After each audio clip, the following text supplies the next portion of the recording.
Okay, so I've got 3ds Max open, and I'll start just by getting it back to its initial starting state using reset on the file menu, going to reset, and then I'm not going to save any changes here, and I just want to click yes to reset and get it back to that initial state. And then I'm going to check the units, just in case you're trying this under customize, unit setup, and then I'll do one extra thing we haven't looked at yet. I'm going to go to System Unit Setup and just point out there that it's on 1 unit equals 1 inches. Leave it on that. Don't change this to metric. It's not going to do what you think. That's a system setting, and you should leave that on inches. But then the display units, you can change to whatever you like. So I'm going to set that to meters, but you can easily come back to this if you want to start typing in millimeters, and you can change it there, or you can even change it to inches. And that'll just work with the modelling that you've done. It won't rescale things or affect your model at all if you change those units, which is good. So again, got that on meters, click OK, and then I can start modelling. So just want to look at a couple of examples of things we can model based on memorial type spaces. And so this is that one from the UAE, which is really interesting. And so the forms here are probably, you could say they're boxes that have then been deformed, and that's a good example we can look at with that editable poly tool. And so we're getting Max. There is no editable poly object that you can create, but you can turn anything into an editable poly. So you'll often start with something like a box. Over in the Create tab, under Geometry, of course we've got the box tool. So I'll actually just create a plane first so we can see a ground surface. Yep. So over here just below that we've got plane, and I'll click and drag to make my surface. Over in the parameters there you can see it's roughly 3 by 3, so I'll increase that to maybe about 10 by 10. There we go. And then I'll go and make a box. And then I'll again click and drag to make the base of my box, but then this time I'll lift the cursor up after that to set the height, and then click set that. So now you can see the length and the width and the height over here, which I can just fine tune using the schema there, or of course we can type in the size. So maybe I want the width to be a round number or a measurement that I'll type in, so I might make it 0.4, 400 mil. And then the height, again, I can just get that by using the spinner. And while we're at it, you can see there that these objects are all the same colour. And that's because of the design option that was set in the beginning. You might remember when the program starts up initially and last week you want classic or design. So with the design option, the colours come off like this. But you can easily change it if you just go to either the naming colour here on the Create tab, or you can go, probably it's better actually if you go to the Modify tab, and then you'll see again the name, but it's now up the top. And so maybe I'll give this a name. I'll call it Blade 1 or something, Blade 01. And then next to that you've got the colour. So this black and white box means that it's by layer when you see that black and white swatch. So that's the same as AutoCAD. And you can see there, if you click on that, it'll bring up the colour option, and there you can see the by layer option at the bottom. But you can also just choose a colour directly. So I can click on any of these colours, click OK, and of course it'll just change to that. And then sorry, you just clicked where you've got the thumbnail, yep. And then the next box. Yep, that's it. Yep, yep. So it's a good habit to go to the Modify tab to make changes, because after the first time, you'll lose the parameters and the other properties on that Create tab as well. So you can see there, we've still got the name, but otherwise we've lost all these other parameters. But on the Modify tab, of course, you can you can still see those things. And you do that with every element. Yes, yeah, absolutely. Change the colour. Oh, well, you can. Not to confuse anything. Yeah, yeah. Yeah, what you can also do when you are making new objects, I'll just click on this, you can click on the colour swatch as you go, and then you can set it to, if you just choose a colour here and leave this option to assign random colours, then it will keep making them with different colours. Yeah, yeah. I'll just do that. So here I'll just make a new box, different shape, and then I'll go and make another one. Oh no, okay, it's making a layer of me, so it's not assigning the random colours. It's actually, so we'd have to go into the preferences to change that, but you can just manually do that as well. So of course you can just do it like this, and so yeah, so I'll show you later how to change the preferences to make that happen automatically. But if you're only doing a few things, it's easy to just do it manually, and you probably don't want everything to be a different colour anyway. So So they're changing the colour. You know, within Reddit, for instance, if you build a piece of furniture, yeah, then you'll go in and we'll assign that to that. yeah, yeah. Is that the same here? Oh no, so this is just the screen colour, Yeah. and then the material's a separate thing. So when you assign the material, that's why probably you don't need to worry too much about these colours. They do render with that colour, but then once you assign a material, so I'll just drag one over to here, it'll show you that. And yeah, so that's usually what you'll see. So then, so I might delete that one and just look at these two boxes. So I'm going to right click and then go to move, which is the same as clicking on the move button up on the toolbar. Yeah, exactly. And then I can obviously move that around using the icon there. And you can go to rotate and scale there as well. And scale's a really interesting one, because with scale you can scale evenly or non-uniformly. So I can scale just X and Y, also that's Y and Z. X and Y would be this one, or this is X and Z. No, just moving to different parts of that icon. So you can see there with the triangle in the middle, that three-dimensional triangle, which is a pyramid I suppose, it scales evenly. But then with the bar on the edge of that pyramid, it does a pair of axes. Then if you go to the individual axis, so that's right at the end, you can scale just Z, or just X, or just Y.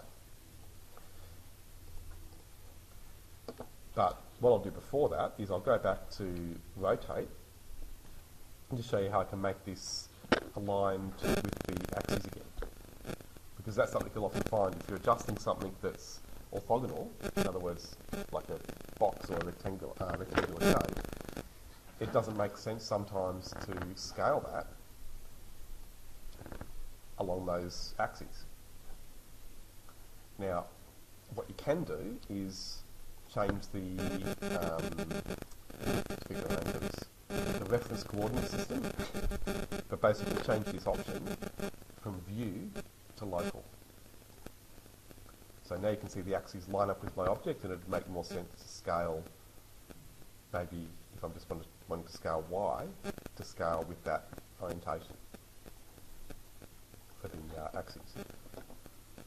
But then also, you may want to just put the box back to being straight again. And so remember, as well as having the icons on the screen, you've got the type-in transforms down the bottom. So there you can see quite clearly that Z is not 0. Okay. So you can either type in 0, or if you remember that the handy shortcut, when you right-click on a spinner, it sets it to the lowest value, which is 0. So there now it's straight again, and also then now if I go and scale it, I don't need to worry about the axis direction because it's aligned with the view. So there's all those little things that you can do with these basic transforms, and it's well worth getting comfortable with all of them. There are only 3. I didn't get what the difference that it makes from going from view to local. Oh, okay, yes, so here it didn't make a difference because that's good. So, yeah, so with the object oriented this way, if I go from view to local, it won't make a difference because the object is aligned with the view, or with the home grid. Okay. But if I rotate it, so I'll just do that now. So if I rotate this, the object isn't aligned with the home grid anymore. So with that view option, you can see there we've got X and Y still aligned with the home grid. But if I change it to local, then you can see that the XY axis now is aligned with the object.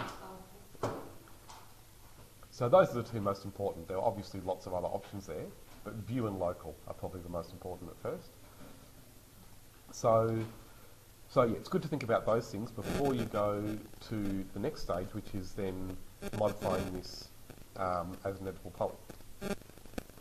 And you don't need to be afraid of doing it because it is still a fairly flexible but easy to use tool, I think, once you get into it. But again, it's worth just spending a little bit of time looking at the starting object, which is our box, getting it to be maybe roughly the size we want, and then maybe keeping it orthogonal, in other words, aligned with the original axes to start with. If we want to rotate it and do some other things, slant it and do things like that, maybe it's better to do that afterwards.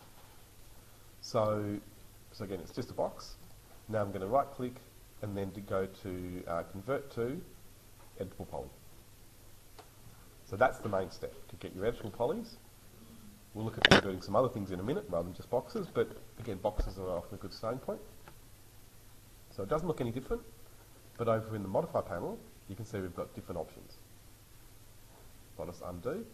So before it was a box with a length, a width and a height, but now if I redo, it's an editable poly with vertex, edge and polygon. We'll skip border and element. And so to get that sort of form that we've got there, now I can go to vertex, or in fact I'll start with vertex, so I want to start there, and then I'm going to select the whole top with window, and then I can drag very easily to select. Now these probably are just sloping boxes that probably don't change width, but we can be a bit more creative and make it much more different. So maybe I'll just select with the window these 2 on the top and can bring just that part of it in. So yes, it doesn't take very long to get these deformed sorts of shapes. And then going to maybe this corner here, we could just maybe move that one if you wanted to get something even more unusual. And notice I'm just trying to use one axis at a time when I'm using that move tool. So and I'll just bring that back. So instead of using what comes up when you go into the middle, I'm just dragging on the arrow at the end of each axis. And that'll often give you a better idea how something's going to move. So there I know if I'm using the y-axis, I'm moving left and right. And I'll bring back the viewport so you can see then how this looks in the other views.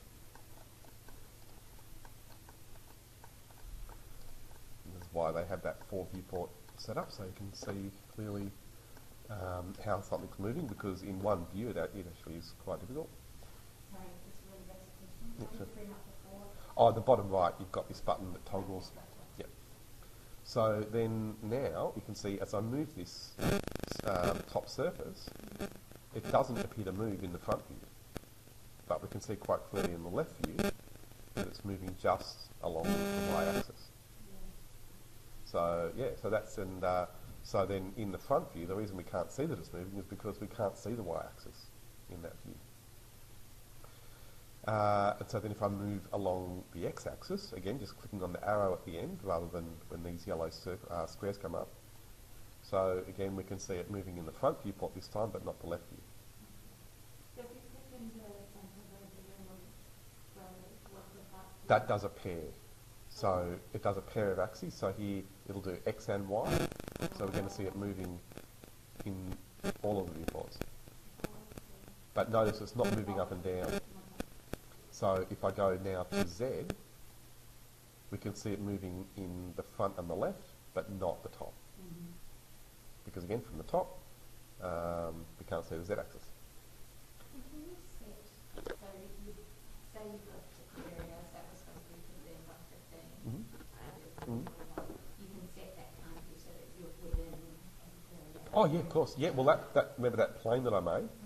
It's got a size. So I could just type in 15 and 15. And that's a really good reference. And you often do make objects just like that, just as a reference, to give you an idea of scale. But then once it's an editable poly, it doesn't give you a size in the same way, but you've still got coordinates. So if I go to vertex and then just select one of them, it'll give me the X, Y, Z coordinate down the bottom for that as well. So maybe if I go to the polygon mode now, I can select that whole surface, and it still gives me a height there. So if I wanted to make it sure it's 6 meters exactly, I can still type that in. So it's a really flexible tool. I actually think it's easier than SketchUp personally, but I know SketchUp may be a bit easier to get into because you don't have to get through these options. But once you get past that, it's much easier to be precise than it is in SketchUp, and it's far more powerful. You can do much more detailed models as well.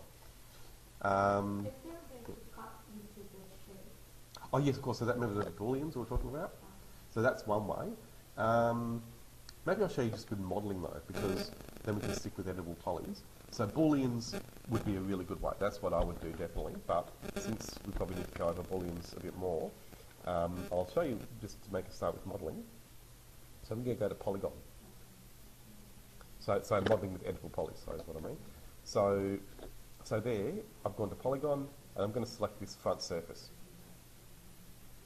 So if you are still getting used to this editable poly mode, the part to focus on is, if I just expand this, essentially this section, editable polygons, or edit polygons, sorry, and edit geometry.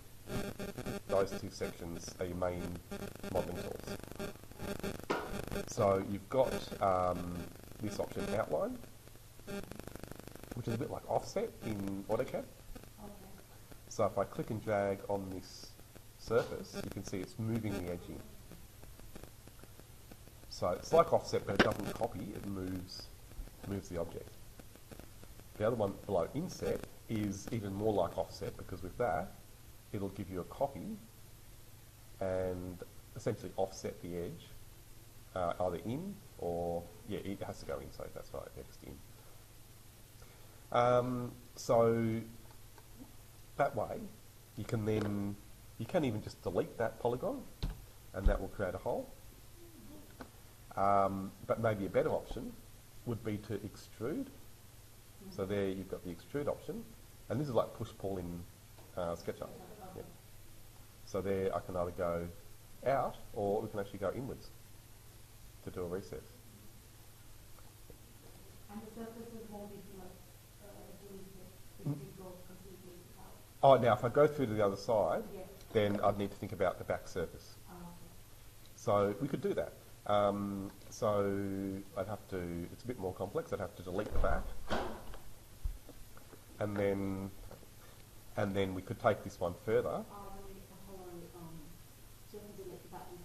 So it's like you're creating the frame, Yeah. but then you have to delete because it creates another.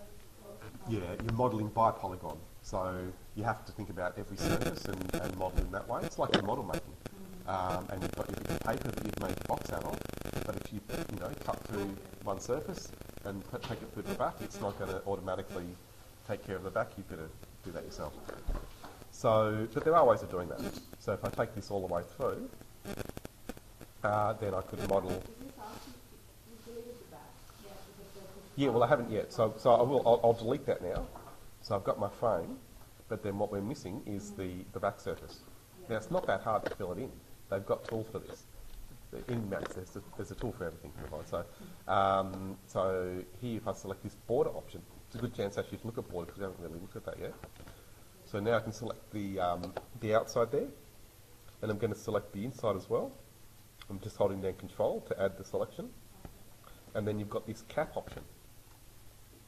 And now it's gone and filled in the part I don't want, so I'd have to go and go to Polygon now, and I should have an extra. No, it's capped out the outside. So it's done this one, but yeah, sometimes this happens because they're not perfectly in line. It didn't fill it in. Okay, that would work if it was not a continuous loop, but because it is, we actually have to go to Polygon, and then you can go to Create, which is in the other one. Sorry, just bring that. Where's it gone? So it's in Edit Geometry. Over here, you've got that Create option, and then you can just go around manually and click on the points.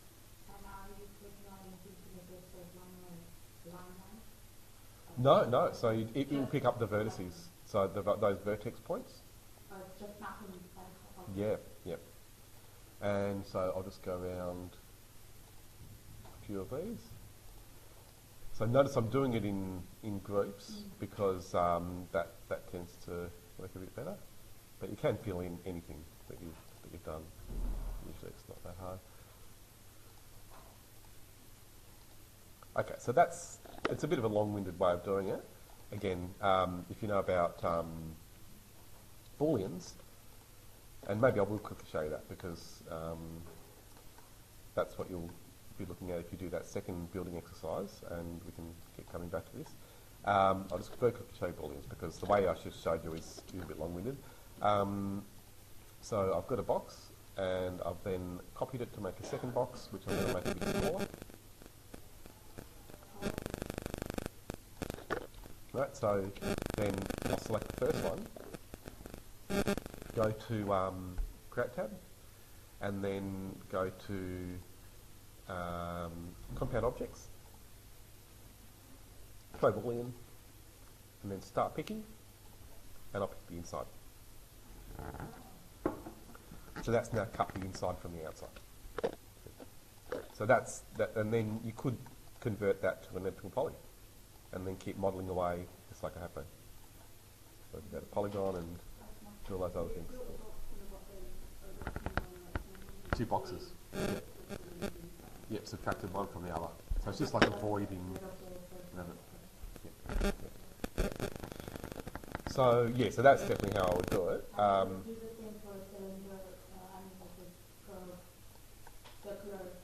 Yep. Exactly. Yep. I'll go like.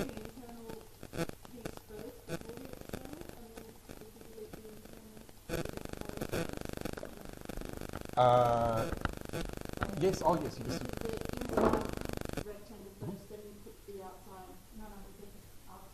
Outside first. Then the inside. Yeah.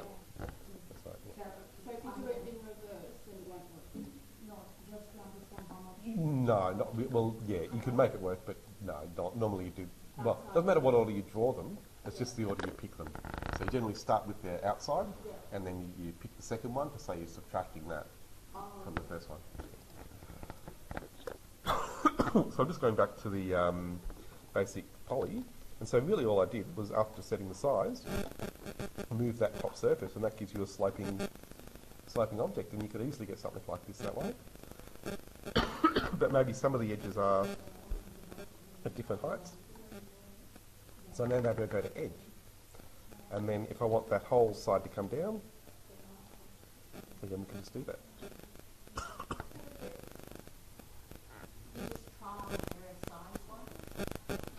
Oh yeah, so you can have, again, you've got the coordinates down here, but then also if you want something to give you an exact size, it's often good just to have a reference object.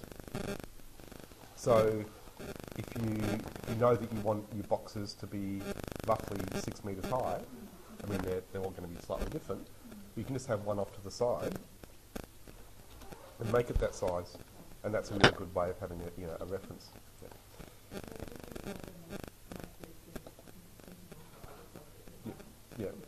Yeah.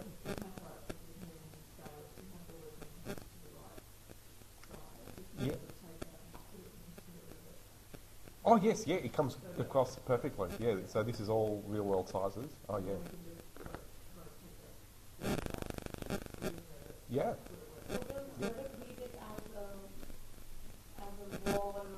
No, it's just geometry. Yeah, yeah, yeah. And if you want to get it into Revit, there are a couple of options.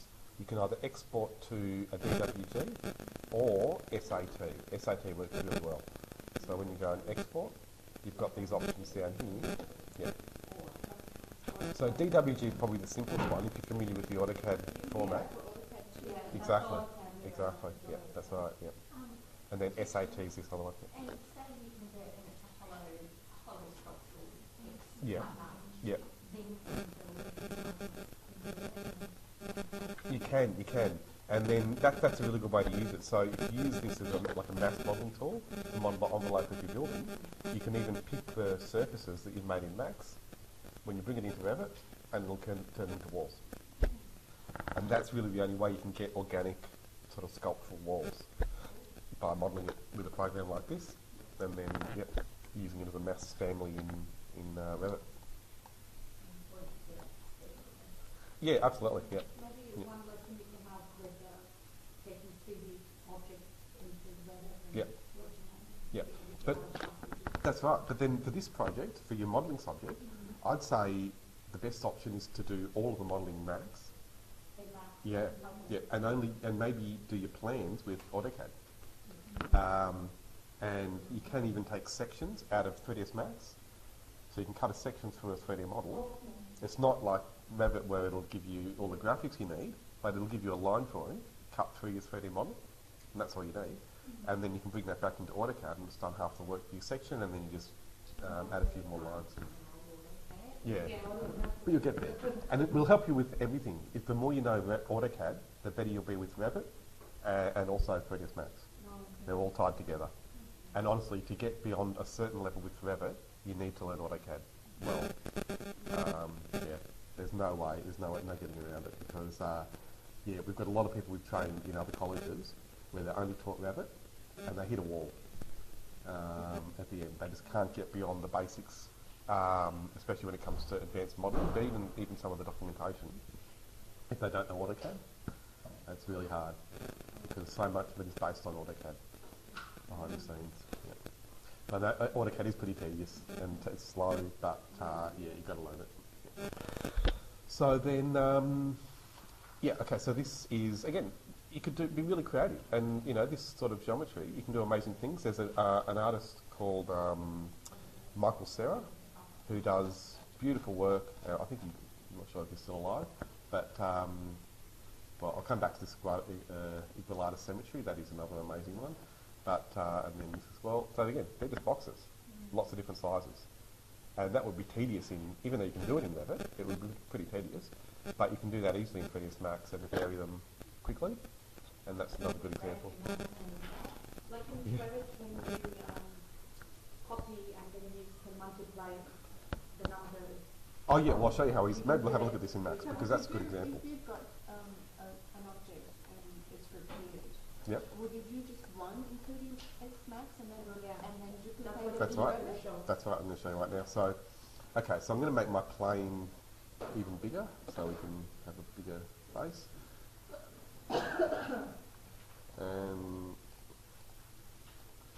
Okay, so I've got my huge plane, and now I'll put a box down in the corner. And just zoom so that I can see it. And then, okay, so I can see that, and then maybe I'll make it a different colour.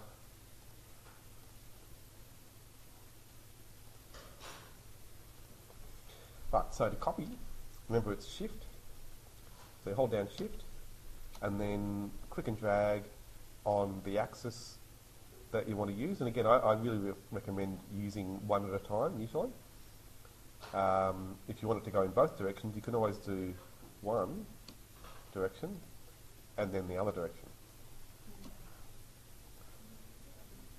But I'll go back. So I'm just going to use the x-axis, so with Shift click and drag on the X, and that will give me a copy. And then I'll change the option to instance. That means they're linked, they're like blocks in AutoCAD. And then here you've got the option for the number of copies.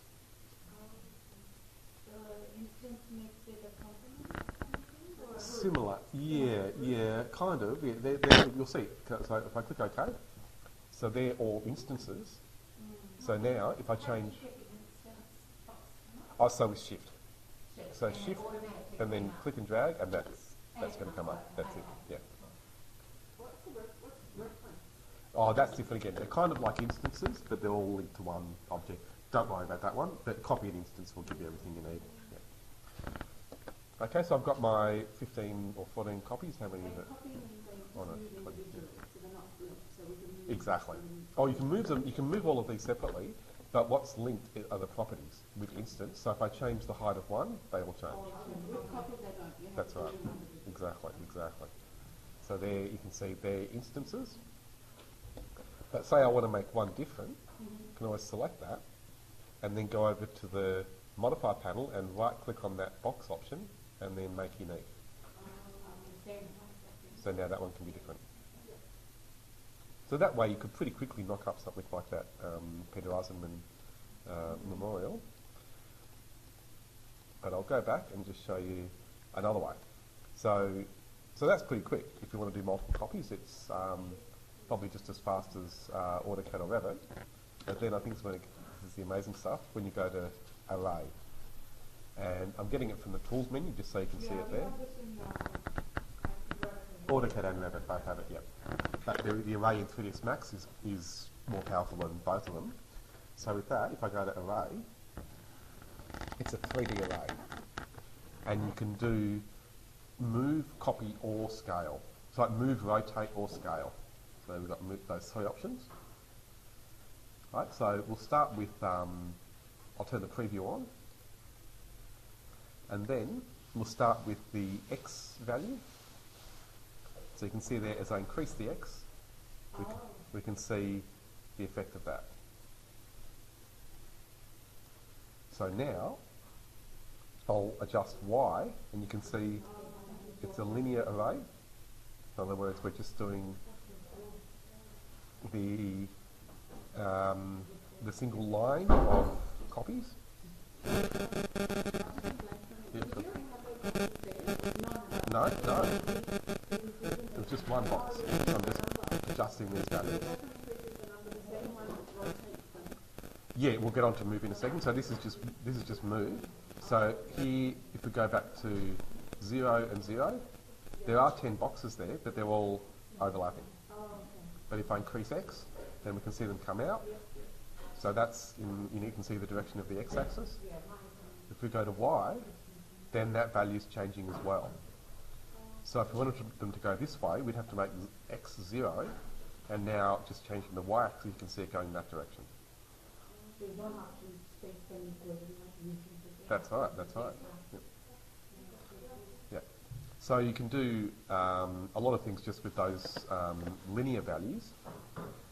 And then, of course, you can it's again, 3D array, so Z is the other option we could change. So, yeah, that's right, you can, exactly. Yeah, that's it. So if you want to do those sort of landscaping stairs, you can do it. That's right, exactly. Yeah, it's amazing. Yeah. Yeah, it's such a powerful tool. That's right. So here, that's a staircase.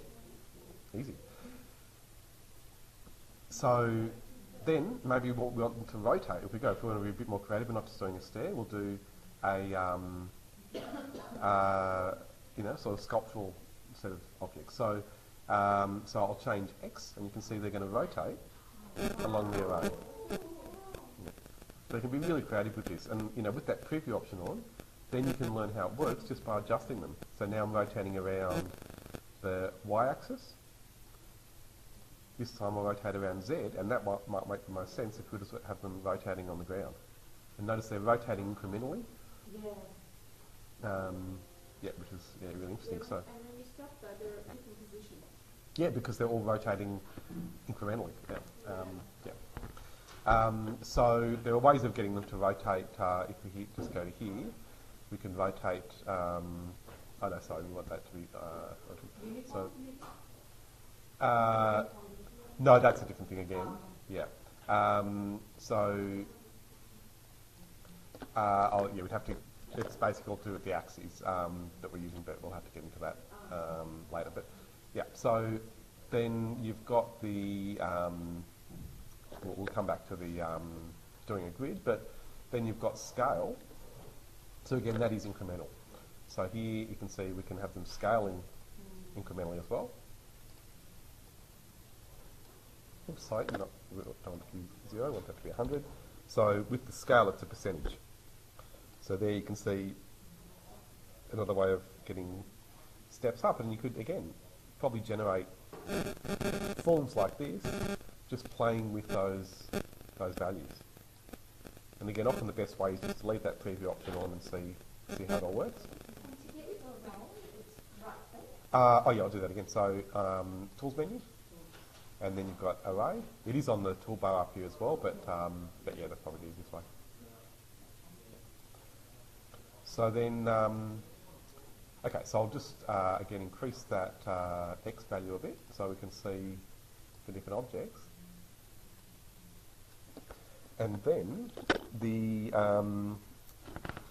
option down below lets you do a grid. So this is what's called a 1D array. In other words, it's a line of objects. If I want it to go in 2 directions, so I'll increase this count, and then I'll increase the Y, and that will give us a grid. So that's a 2D array. And the 2D option only really works with move. You can still scale, but and rotate, but it doesn't work in 2D. It only works in 1D. So if I adjust this, you'll see they will all rotate, but notice they're going along that original linear path. Yeah. So, but still, you can get some creative things and just come up with patterns that would be really difficult otherwise. And suddenly, you look like you've done all this work. And this is getting into parametric modelling. Which is something we want everyone to start looking at over the next few years.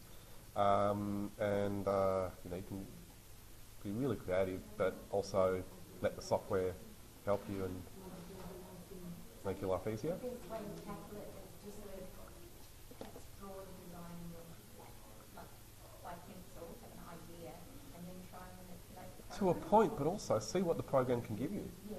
So have an idea, but then see what you can achieve. Yeah. That's right, yeah. So it is actually using the software as a design tool more than just relying on it as a way of translating what you've drawn into the software, yeah. And it's a big thing at the moment, that idea of parametric design, or there's another word for it, but that's probably a good way of describing it. And so there are whole software packages like Dynamo and the Grasshopper plugin for Rhino, which are all based around this idea of, again, modelling with parameters, putting in values. You can see there, once I go to a 3D array, this is something that you could never come up with by drawing, this sort of complexity. And what does that look like now? Okay, so I'd have to, Oh, wow. yeah, Oh, yeah, I wanted to see that. That looks crazy. yeah, that's right. That's it, but again, if you keep going, you can make it look more random as well, and not so uniform, just by, again, continuing to adjust these values. So maybe the Z's got to come up more, and I've got to put some more in, but you can do, again, amazing things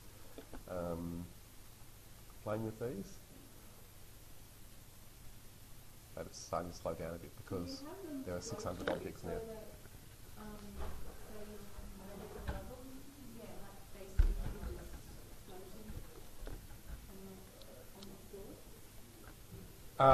Well, these are floating pretty much. I mean, you could just move them. Yeah, you can move them anywhere you like. Yeah. So. Like a wave kind of effect. Yeah. Oh yeah, of course. Yeah. So yeah, so you can do all of that, but not with just with the array tool. So I could then just finish it, okay, and then now we can. They're just boxes and they're instances. So if we adjust one, they're all still going to change.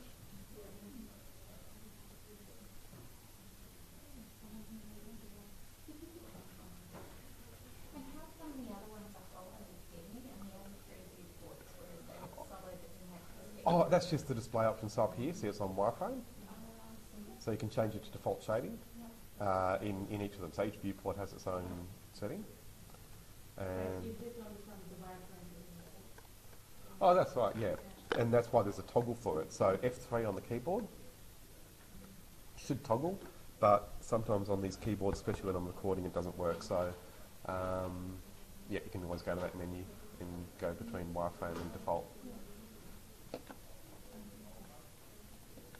Okay, so then, yep, so that's just with boxes, but I'll go back again, just undo, back to that original form. So, again, if it's an editable poly, you can do lots of things, but sometimes simpler forms as a starting point are better. So here, coming back to this, so once you've got your basic form, you might then duplicate it. So again, holding down Shift, and then clicking and dragging along the x-axis, and this time I'll just use that number of copies option to get something similar to an array, but without having to use the array tool.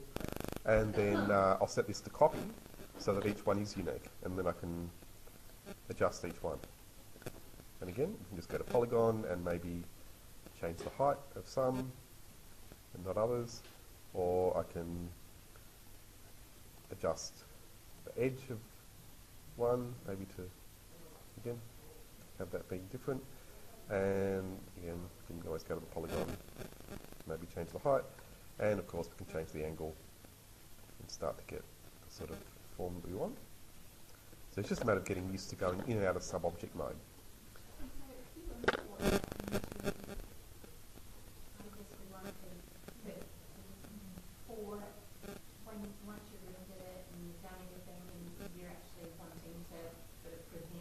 Yeah, yeah. Oh, you would present it from Max. Yeah, you would render it here. Oh, yes, and I'm actually going to try to show you that very quickly. Well, so yeah, yeah. So you just so you're creating rendered images. So the point of this program is to create 3D rendered perspectives. And so I'll go and just make a camera. So here you've got, as well as all the geometry creation, you've got the camera creation tools there. And I'll just make it's called a physical camera. And then I'm just going to click and drag so that I can see that it's pointing towards my objects. And then in this perspective view, I'm going to click where it says perspective. Probably remember doing this. Go to cameras, and then there's my physical camera, and now I'm looking through that view.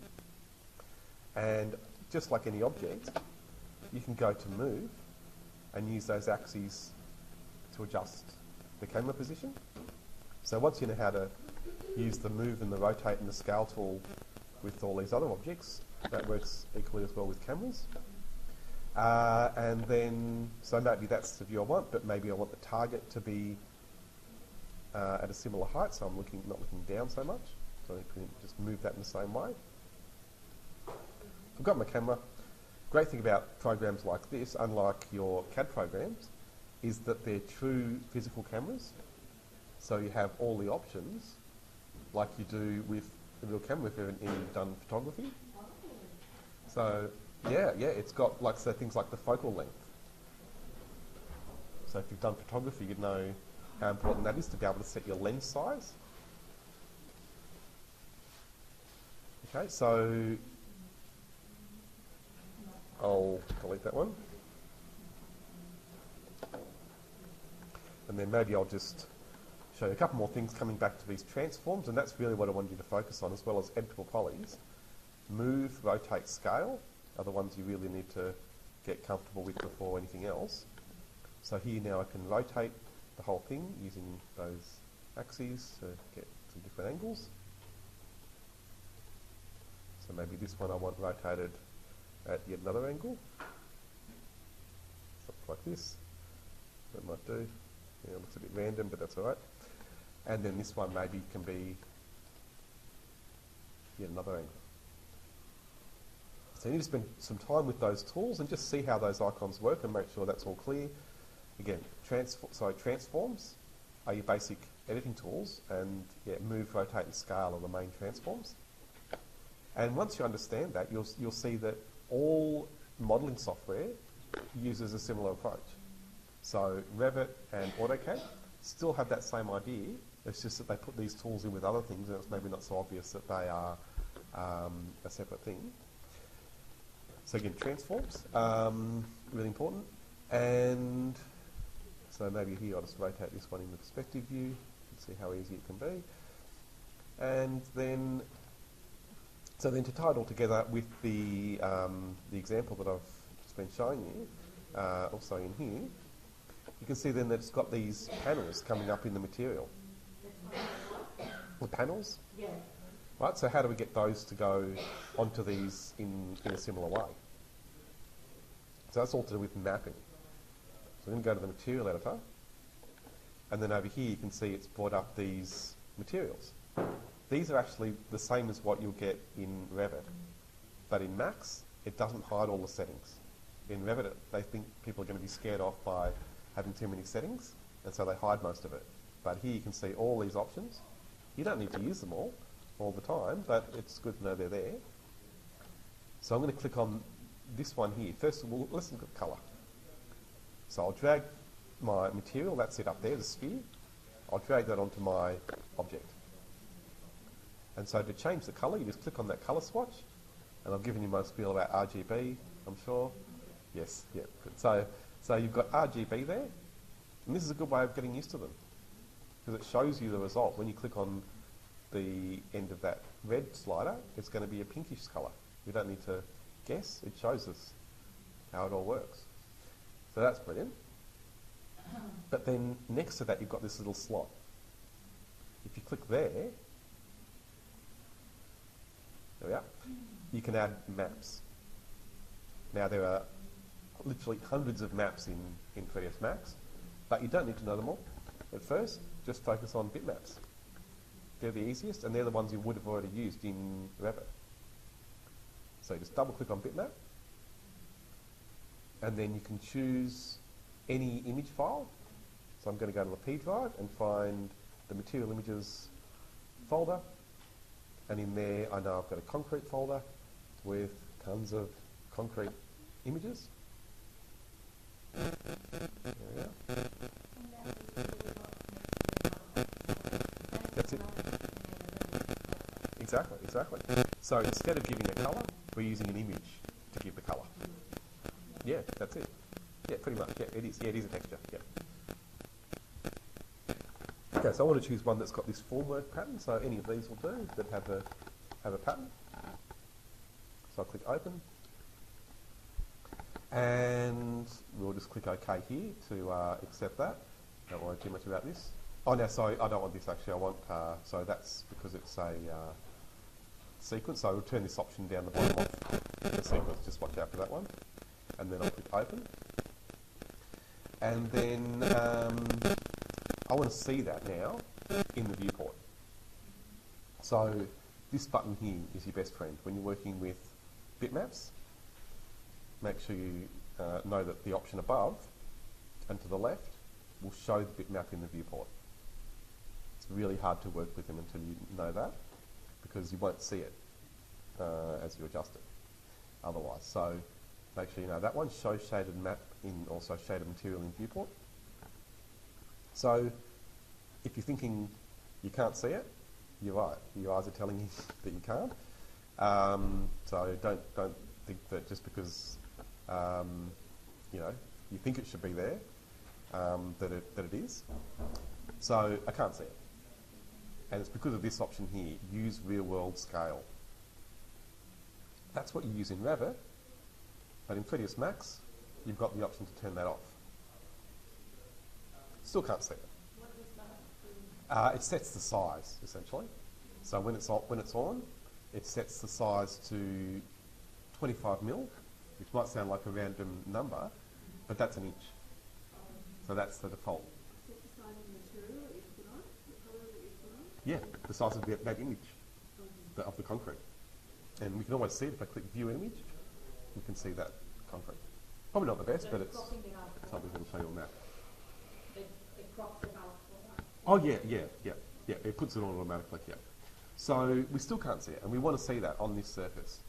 And again, it's all to do with mapping, and that's the other thing apart from editable polys. How do those polys then get mapped? So I'm going to go to this modifier list and find UVW map. And then here you can see again we've got this option, use real world map scale. I'm going to turn that off, and now there we are. Right? You should be able to see it clearly in Max. It's a high-end 3D program. You can see all your textures in real time as you work on them without a problem. It's not like SketchUp. So now if I go to the box option, that will map it over that surface exactly in 3D. And then to change the size, we've got a couple of options. We can either adjust the mapping,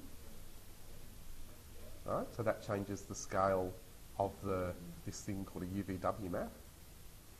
And UVW basically means XYZ coordinates for textures. And that's something that all 3D programs will give you. Even SketchUp has this behind the scenes, especially if you use something like V-Ray. So that's an option. But I don't want to do that. I want to work with the map. So here you can see it's stretching that map over my object. But maybe I want that to repeat twice vertically. So I can change the tiling to 2. And then I know I've got exactly 2 copies of that image. It's going to be cut off at an angle at the top. That's just because the object is cut off that way. No problem. So hopefully you can see from there, just that simple example, how you can achieve mapping for objects like this and get that level of control you need even with something simple like this, which you don't get in CAD programs. So in Revit, that would be virtually impossible, just to get that simple mapping.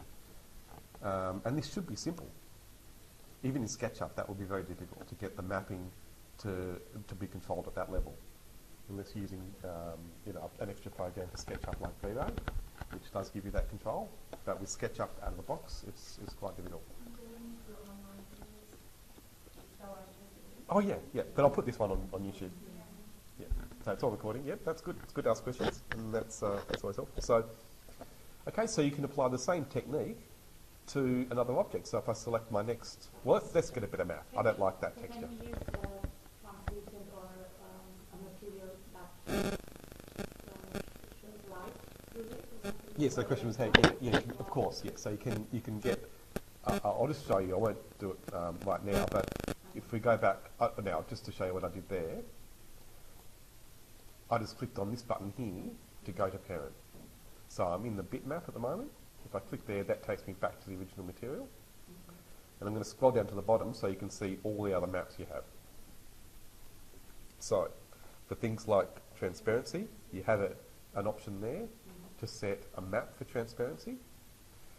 Or, you've just got a setting up here that is your transparency amount. So if we increase that, we'll even just see it in real time in the viewport. So that's the global transparency, but then again you can do it with maps as well. Yeah, it's really powerful. And then reflectivity is this one here. So it's actually quite reflective, which maybe wouldn't be the best, well, for polished concrete that'd be alright, but we can always take that down and you can see the result in real time in that preview. So that's the reflections. So yeah, so we've got colour reflections and transparency there at the top, but again, all of those things can be controlled with maps, and then it gets much more complex when you start getting into that. But that's what you've got down the bottom. Every time you make the material, you don't have to make a calculator. No, that's right. I think it's a much better system than Revit. You can copy them. I'll show you. So here we've got a concrete. No, you don't need to duplicate. Yeah. So here there's a name. So we'll call it concrete. And that's it. The material is the material. There aren't different sections of the material. There's no graphics and appearance and physical tab or anything like that. So it's concrete. If I wanted to make a new material based on that, I can just drag it over to the next slot. And 3ds Max will even let me have 2 materials with the same name. But here, say I want to assign this new concrete, maybe if I change it, I'll go and change the size. Then I just need to give that a different name. I'll call it concrete 1. And then I can assign it to something else. But again, here we've got to look at the mapping because of the way I made the box originally. And turn that real world off, go to box, and there we are. So we can have a different size. But then I might decide, well, actually, I want the other concrete to be on this. So I'll go back to my original concrete, and then this button here assigns the material. You can just drag it as well. Yeah, yeah. Okay, so really powerful, and again, it gives you that control, and that's actually really important for interiors, especially the sort of spatial modelling you'll hopefully be doing. And you should be able to get all of your views out of 3ds Max for the render perspectives especially. And so then it's just the plans and the sections that you might need to take care of with another program. And again, I'd say AutoCAD is the best option. And this is what they teach at uni. Every uni program has some sort of CAD software. It's nearly always AutoCAD. And then some sort of 3D modelling software. Usually they'll start with SketchUp, usually, and then go into Rhino, and then sometimes Maya or 3ds Max. But any of those 3D modelling programs will work. And they don't teach Revit or ArchiCAD in most of those university degree programs. And so we're one of the only ones that do.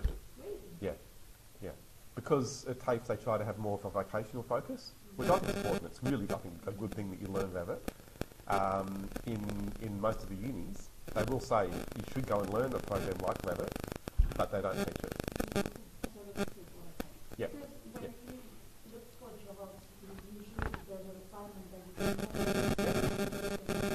That's right, so that's expected to go and learn it. But it's not required. You can do all of the work for interior design and architecture just with those two approaches. A CAD program for your line drawing, and then a 3D program for your perspectives and just your general modelling. And it is, like you can see, 3D modelling can be a great design tool, as well as just the presentation aspects. It's got a lot of options. Yeah, yeah. I know, but again, that's why it's good to just focus on certain parts. So here, I'm trying to get you to focus on editable polys, which is what you've been doing with that modelling exercise that you've been doing as well. And then maybe building on that a little bit and thinking about how mapping of materials can be applied to that sort of geometry. That again, you should be able to get mostly with editable polys. Booleans would be good as well, but we'll get into Booleans more later. So let's continue on. So these, I want to give you a little bit of time to try some of these things. Just one more question. So if you can't find it, is there a way to type it out and do it? No, I mean, like, if there's a browser window or something here. Oh yeah. So you've got that. Up here, you've got to help me. So if you can't find it here, you just. Oh yeah. It's a really extensive help file and support there. It's huge. So yeah, you can just go through that. So I'll just continue assigning this material to my boxes. And so notice each time I need to put the UVW map, and that'll be good practice for you. And then remember, turn that real world map size off to start with whenever you see it. It's good to just get used to doing it without the real world mapping. Really, because you'd be used to real world mapping with Revit. It's a really good thing to do it with tiling, which is a very different system to what you've already done. So I'm doing it individually. You can definitely do it as a group, but it's good at first just to try it individually. So so now, that's. when you're changing the material of the whole of it, so if you want to add different materials to the picture, is there a way? Oh, of course. Oh, yeah, of course.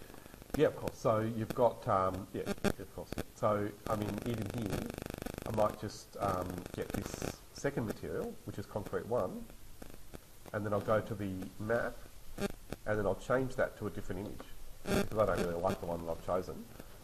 So So I'll go and find a different concrete image with some form on it. There should be one here. So maybe this one. Oh, yes. Okay, so now I can assign that material to some of these objects, and it just works because the mapping's already been done. So the UVW map there controls the size of that map, and that applies equally as well with my new texture. And now, again, I'll just assign it to one more. So now I might decide, well, actually, I don't even like that one. So I can, again, just click on this image slot next to bitmap, and I'll choose yet another texture and see how that looks. Yeah, so maybe that's slightly better, but still not exactly what I want. So let's try another one. So you can just chop and change easily between those different maps. And you can see how that's a really powerful thing.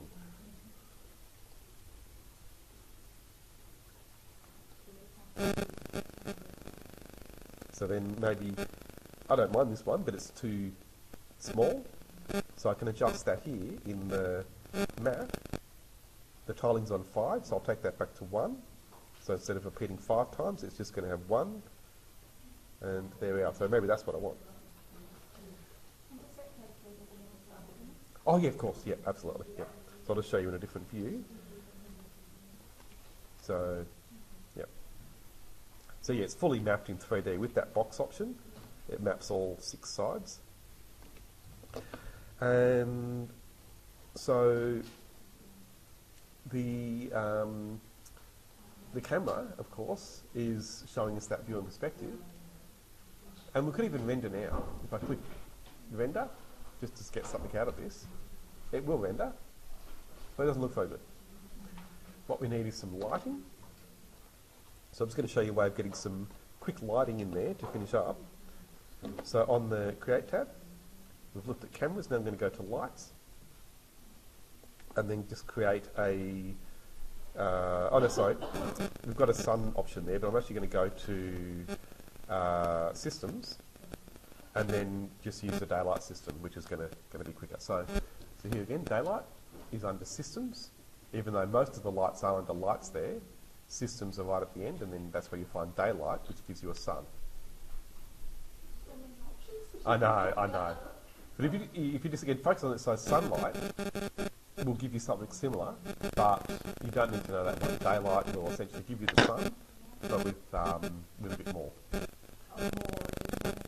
Well, the sky essentially gets done automatically. Otherwise, that's quite hard. So here you can see it says you're creating a daylight system, and that's good because it makes you think about what really happens during the day. You don't just get direct light from the sun; you also get light from the sky. If you didn't, you wouldn't see it. It's this big blue thing that gives you light. If you can see something, it is providing light to your scene or to your environment. So you get a lot of light from the sky, and that's all done for you when you use this daylight system. So I just want to create a shadow layer. Oh yeah, of course. Oh, Yeah. So here I'm going to say yes, and then click and drag to make my compass. And there you can see that's where north is, up, pointing up. And then it'll ask me if I want to do a sky. Yes, I do. And now I just need to move the cursor to get my sun positioned, and you can see that coming up there. So now I'll render again, and you can see it's working, but it's very bright. So there's one last thing, and again, it's good to get an understanding of lighting. Under the rendering menu, I'm going to go to exposure control. And then I'll click render preview in there, and you can see that it's white. So I'm going to use this exposure. Oh no, so I'll put that back to 0, and we'll use. Why isn't that working? That should be right. Let's just see. It might be my camera.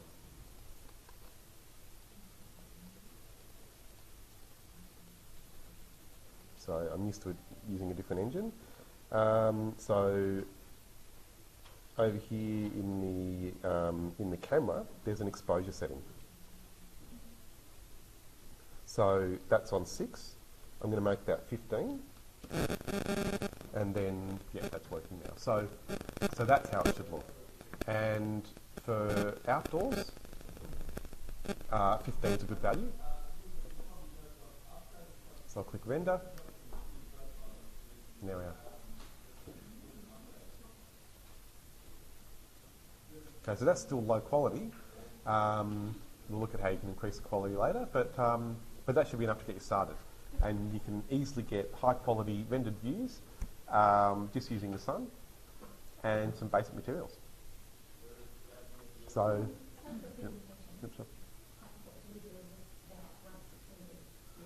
oh, yep. Yep, so you just save that image, click save image, and then you can save it to any of these formats. So JPEGs even, but you've got TIFFs and PNGs and everything else there.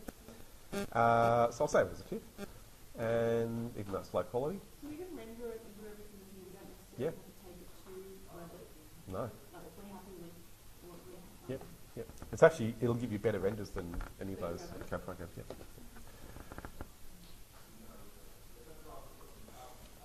And then we can just Photoshop it into whatever. Yeah. The fun. Yeah. Yeah. Yep, that's it. Yep. Yep. So maybe I will just show you some of the ways of making the quality better, because it should still render pretty quickly. This is the ART render panel. So I just clicked on render settings up here, render setup, the teapot with the little cog on it. And then the second tab there is ART render. That's what you use in Revit as well. And then you can just drag this slider to make it higher.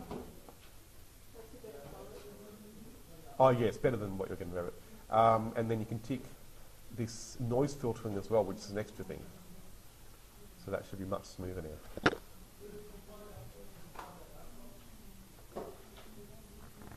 But it's going to take a bit longer. Yeah, yeah, exactly, yeah, yeah. Okay, so you can see it's smoothing out a lot of that noise as well as generally being better quality.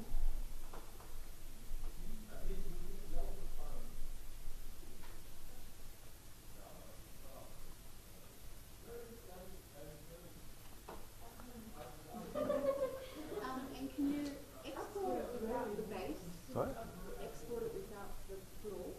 Oh yes, of course, yeah, yeah, yeah, yeah, So absolutely. we're putting it on green grass or something, or, so you can take it without the floor. Oh yes, of course, yeah, absolutely, yeah.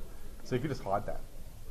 So when you select anything, Before you export it. yeah, right click and then hide selection, just like AutoCAD. Yeah. And then render again, and you can do it without the background as well.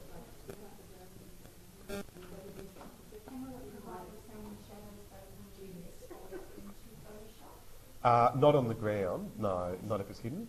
But there are ways of getting that as well. Yep, but I'll have to go into channels and lots of other things to do that, but you can do that, yeah. Oh, to get the shadows without the plane, without the base. And look, there is a way, but it's much more advanced. Yeah, yeah, yeah. But you can do it. But look, that's probably a good place to stop, except, well, maybe one little thing I can show you, just to come back to that daylight system. If I select the sun there, you can see there, if I go to the motion panel, we've got the date and the time, just like Revit. So let's see what happens if I make that later in the day. So I'm going for about 5 o'clock. And then I'm going to render again. Right, so notice how the lighting's quite different. Yeah, the shadows have moved. And the colours, it's a subtle thing, but the colours have changed. So I'll go even later. This is in summer, so maybe we'll go for a different month as well. And render one more time, and we should start to really see the colours change. There we are. So you can see it's got more of a dusky colour scheme. Yeah. Oh yeah, so the shadows, because the sun's coming from much lower in the sky, because I've changed the time to near sunset. So you can get a lot of variation in your lighting just with that tool, because it is a physical sun. And it puts the sunlight through the atmosphere. And that's why it gets that more, that warmer colour. And so notice how the sky is different in the background.